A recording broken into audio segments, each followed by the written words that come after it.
We're now going to start a series of several videos looking at piecewise functions. So a piecewise function is essentially a linear function split into multiple pieces. So first, it's important to understand what is a piecewise function and what is just not a function. The definition of a function is that for every x value there must be exactly one y value. So if we look at this graph over here, we see that for these x values over here, x equals -1, 0, 1, and anything in that area, there is no y value. So therefore, this is not a function.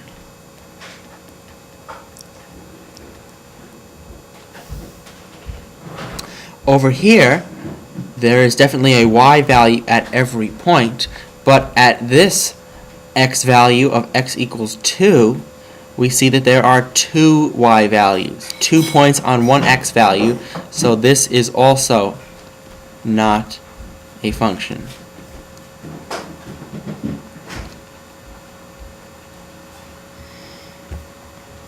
Now this down here looks like almost the same graph, but if you look at it carefully, this open circle here makes all the difference. This is saying that the line starts at where x is 2, but does not include that point.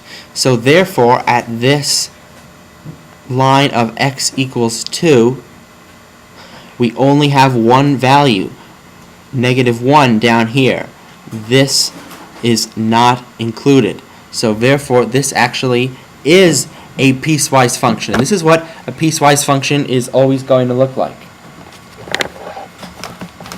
It's always going to be where you have at a certain vertical line you have one closed point and one open point, because the line essentially stops and then another line starts in a different place. So let's see if we can write the equations of this piecewise function. There's going to be multiple ones because each little branch has its own equation. So starting with this line on the left over here. Y equals mx plus b. So we see the slope is going up 1, right 3, up 1, right 3, so it's 1/3. The y-intercept, let's see if we can figure that out just from looking at this. Y is -1 over here and -2 over here. So if we count backwards, it's going to be -1, -4 over 3, -5 over 3, -2. So -5 over 3, that's what we want. Y-intercept of -5 over 3. So that is the equation of this line right here. But because the line cuts off at x equal 2, this is only the equation when x is less than or equal to 2, because 2 and below is where the graph is this line. Once we get past x equal 2, the graph is now this line, which is, if we look at it, it's going to be a slope of -1. So y equals -x, and if we just continue the slope of -1, up 1, left 1, up 1, left 1, we'll end up right here, and we can see that is a y-intercept of 5. And this equation is true for only this segment here, and that would be when the x is greater than 2.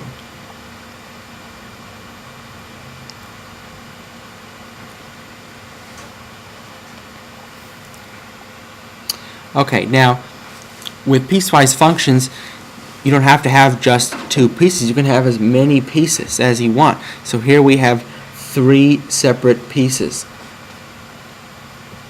So let's look at this line over here. Now, if you look at the way this is going, if we were to extend it downward, it might be off the graph. So in order to calculate the y-intercept, let's use y equals mx plus b and plug things in. So we can calculate the slope. The slope is going to be up 2, left 1, up 2, left 1, so a -2 slope. And now we need, in order to find the y-intercept, we need an xy coordinate pair. And we have one right here at this point where the line starts. That's going to be -4, -3. So now let's plug that into the formula, and we will see that y of -3 equals slope of -2 times x of -4 plus b. So it'll be -3 equals 8 plus b. b equals -11. So this line here is y equals slope of -2x minus 11, but only when x is less than or equal to -4, because this line starts at where x is less than or equal to -4. Now this line over here is a slope of up 1 over 4, so 1/4 x, and this y-intercept is -6. Now, because there are open circles on both sides, that means it's only between these 2 points and not including either one of those. So it's between where x is -4 and where x is 0. So we're going to write -4 is less than x, and x is less than 0, to show that x is between 0 and -4. And now this third line here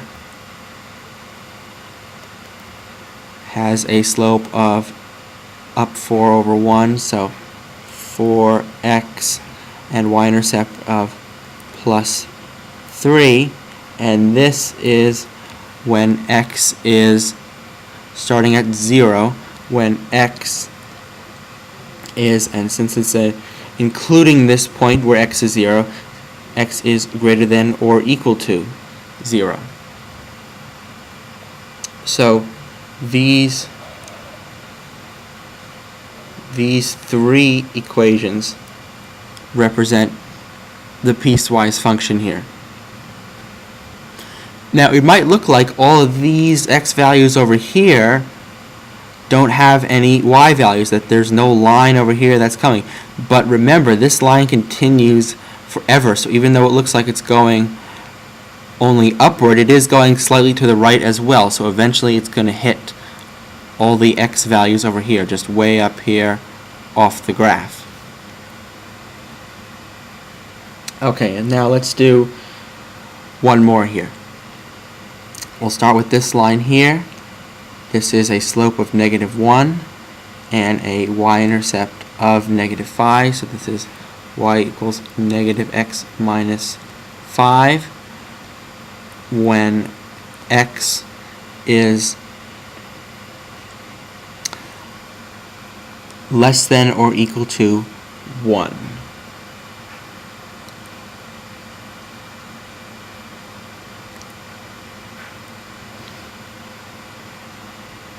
Now this line over here, we have y equals slope of 3 over 2 up 3 over 2. Now the y-intercept for this one, again, since this does not cross the y-axis, we have to figure it out. But instead of plugging it into the formula this time, let's see if we can just figure it out by looking at the picture. So we see that x is 3 here, and remember, this slope tells us that every time x changes by 2, y changes by 3. So that means that if we were to go to the left 2, we would go down 3, and if the line were to continue, that would be a point right there. So now we can figure out this y-intercept. Right here we have y equals 3, here we have y equals 0, so right in the middle it's going to be 3 over 2 right there. So this is y-intercept of plus 3 over 2. And this is when x is greater than 1. So 1 is less than x. And x can go all the way up to 5 and through 5 since it's a closed point right here. So when 1 is less than x, which is less than or equal to 5. And finally, this line down here, this is a very easy equation to write since it's just a horizontal line. Y is always equal to the same value, which will be negative 7. Y is always negative 7 when x is greater than, but not including, 5.